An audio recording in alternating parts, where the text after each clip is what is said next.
ಶ್ರೀರಾಮ ಸಮರ್ಥ. July 28. ನಾಮ ತೆಗೆದುಕೊಳ್ಳುವವರ ಹಿಂದೆ ಮುಂದೆ ನಾನು ನಿಂತೇ ಇರುತ್ತೇನೆ. ಗೂಢವನ್ನು ಶೋಧಿಸುವುದರ ಕಡೆಗೆ ಮನುಷ್ಯನ ಸ್ವಾಭಾವಿಕ ಪ್ರವೃತ್ತಿ ಇರುತ್ತದೆ. ಕೊಂಕಣ ಪ್ರದೇಶದಲ್ಲಿ ನೀರಿನ ಸೆಲೆಗಳು ಬಹಳ ಇರುತ್ತವೆ. ಅವು ಎಲ್ಲಿಂದ ಬರುತ್ತವೆ ಎಂಬುದು ತಿಳಿಯುವುದಿಲ್ಲ. ಅಂದರೆ ದೃಶ್ಯದಲ್ಲಿರುವ ವಿಷಯಗಳ ಮೂಲವೇ ನಮಗೆ ತಿಳಿಯುವುದಿಲ್ಲ.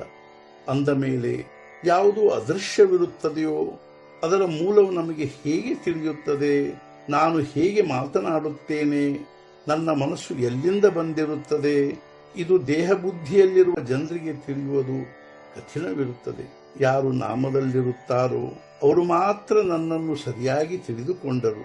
ನೀವು ನಿಮ್ಮ ಪ್ರಪಂಚದ ಕಲ್ಯಾಣಕ್ಕಾಗಿ ನನ್ನ ಕಡೆಗೆ ಬರುತ್ತೀರಿ. ಆದರೆ ಇದ್ದಲಿಯನ್ನು ತಿಕ್ಕಿದಷ್ಟು ಕಪ್ಪು ಬಣ್ಣವೇ ಬರುತ್ತದೆ.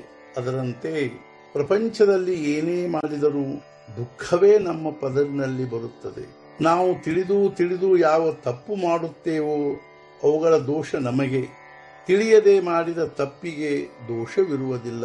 ಪ್ರಪಂಚದ ಆಸಕ್ತಿಯಿಂದ ದುಃಖದ ಪರಂಪರೆ ಬರುತ್ತದೆಂಬ ಅನುಭವ ನಮಗೆ ಪ್ರತಿ ದಿವಸ ಬರುತ್ತಿದ್ದರೂ ನಾವು ಪ್ರಪಂಚದಲ್ಲಿ ಆಸಕ್ತಿ ಹೊಂದುತ್ತೇವೆ. ಇದು ದೋಷವಲ್ಲವೇ?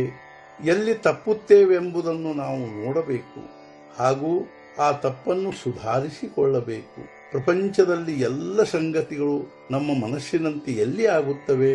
ಅದು ಪ್ರಾಪ್ತವಾಗುವುದು ಆಗದೇ ಇರುವುದು ನಮ್ಮ ಕೈಯಲ್ಲಿ ಇರುವುದೇ ಇಲ್ಲ. ಅಂದ ಮೇಲೆ ಇಂಥದೊಂದು ಬೇಕು ಅಥವಾ ಬೇಡವೆಂದು ಏಕೆ ಅನ್ನಬೇಕು? ರಾಮನವರಾಗಿಯೇ ಇದ್ದು ಬಿಟ್ಟರಾಯಿತು. ಯಾರು ರಾಮನ ಹತ್ತಿರ ವಿಷಯ ಬೇಡುತ್ತಾರೋ ಅವರಿಗೆ ರಾಮನಿಗಿಂತ ವಿಷಯದ ಪ್ರೇಮವೇ ಹೆಚ್ಚಾಗಿ ಇರುತ್ತದೆ ಎಂಬುದು ಸಿದ್ಧವಾಗುತ್ತದೆ. ನಾನು ನಿಮ್ಮ ಕಡೆಗೆ ಬರುತ್ತೇನೆ, ಆದರೆ ನೀವು ನನಗೆ ಬರುವುದಕ್ಕಾಗಿ ಮಾರ್ಗವನ್ನು ಬಿಡುವುದೇ ಇಲ್ಲ. ನಾನು ಬರುವುದಕ್ಕಾಗಿ ನೀವು ದಾರಿ ಬಿಡಿರಿ. ಅಂದರೆ ನೀವು ಅಖಂಡ ನಾಮಸ್ಮರಣೆಯಲ್ಲಿ ಇರಬೇಕು. ನಾನು ಎಂದೂ ಯಾರ ವಿಷಯದಲ್ಲಿಯೂ ನಿರಾಶನಾಗುವುದಿಲ್ಲ. ಯಾರು ಮನುಷ್ಯರಾಗಿ ಹುಟ್ಟಿ ಬಂದಿರುತ್ತಾರೋ ಅವರ ಉದ್ಧಾರ ಆಗಿಯೇ ಆಗುತ್ತದೆ. ನನಗೆ ರಾಮನ ಹೊರತು ಯಾರೂ ಪ್ರಿಯರಿರುವುದಿಲ್ಲ. ನಾನು ದೇಹದ ಭೋಗಗಳಿಗೆ ಎಂದೂ ಬೇಸರ ಪಡುವುದಿಲ್ಲ. ನೀವು ಭಗವಂತನ ನಾಮ ತೆಗೆದುಕೊಳ್ಳಬೇಕು. ಇದಕ್ಕಿಂತ ನನಗೆ ಯಾವ ಹೆಚ್ಚಿನ ಅಪೇಕ್ಷೆಯೂ ಇರುವುದಿಲ್ಲ. ನಾನು ನನ್ನ ಜನರಿಗೆ ಹಗಲಿರುಳು ಹೇಳುವುದೇನೆಂದರೆ, ಏನೇ ಆದರೂ ಭಗವಂತನ ನಾಮವನ್ನು ಬಿಡಬೇಡಿರಿ. ಯಾರು ನನ್ನವರೆಂದು ಹೇಳಿಕೊಳ್ಳುತ್ತಾರೋ ಅವರಿಗೆ ನಾಮದ ಪ್ರೇಮವಿರಲಿಕ್ಕೇ ಬೇಕು. ಜೀವನದಲ್ಲಿ ನೀವು ಗಾಬರಿಯಾಗಬೇಡಿರಿ, ಧೈರ್ಯ ಬಿಡಬೇಡಿರಿ. ತೆಗೆದುಕೊಳ್ಳುವುದಾದರೆ ಒಂದು ನಾಮವನ್ನೇ ತೆಗೆದುಕೊಳ್ಳಿರಿ. ನನ್ನ ನಿಯಮವೇನೆಂದರೆ, ಪರಮಾರ್ಥ ಸಾಧನೆಯು ಯಾವುದೇ ವ್ಯವಹಾರಕ್ಕೆ ಅಡ್ಡ ಬರುವಂಥದ್ದು ಇರಬಾರದು. ನನ್ನ ಊರಿನಲ್ಲಿ ದುಡ್ಡು ಬೆಳೆಯುವುದಿಲ್ಲ, ಆದರೆ ಭಕ್ತಿಯು ನಿಶ್ಚಿತವಾಗಿ ಬೆಳೆಯುತ್ತದೆ. ಯಾರ ಹತ್ತಿರ ಭಗವಂತನ ನಾಮ ಇರುತ್ತದೆಯೋ ಅವರ ಹಿಂದೆ ಮುಂದೆ ನಾನು ನಿಂತೇ ಇರುತ್ತೇನೆ. ನಾನು ನಿಮ್ಮ ಹತ್ತಿರ ಇದ್ದೇ ಇರುತ್ತೇನೆ. ಆದರೆ ಹೇಗೆ ಇರುತ್ತೇನೆ ಎಂಬುದನ್ನು ವಿಚಾರ ಮಾಡಬೇಡಿರಿ.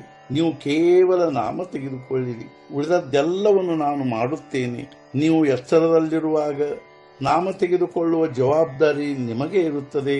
ನೀವು ನಿದ್ರೆಯಲ್ಲಿರುವಾಗ ಹಾಗೂ ಮೂರ್ಛೆಯಲ್ಲಿರುವಾಗ ನಾಮ ತೆಗೆದುಕೊಳ್ಳುವ ಜವಾಬ್ದಾರಿ ನನಗೆ ಇರುತ್ತದೆ. ನಾನು ನನ್ನದನ್ನು ಮಾಡಿಯೇ ಮಾಡುತ್ತೇನೆ. ಇಂದಿನ ಮುಖ್ಯ ವಿಚಾರ, ಎಲ್ಲಿ ನಾಮೋ ಅಲ್ಲಿ ನಾನು ಇರುತ್ತೇನೆಂಬ ಭರವಸೆಯನ್ನು ಹೊಂದಿರಿ. ಸದ್ಗುರುನಾಥ ಮಹಾರಾಜ್ ಕಿ ಜೈ. ಜೈ ಜೈ ರಘುವೀರ ಸಮರ್ಥ.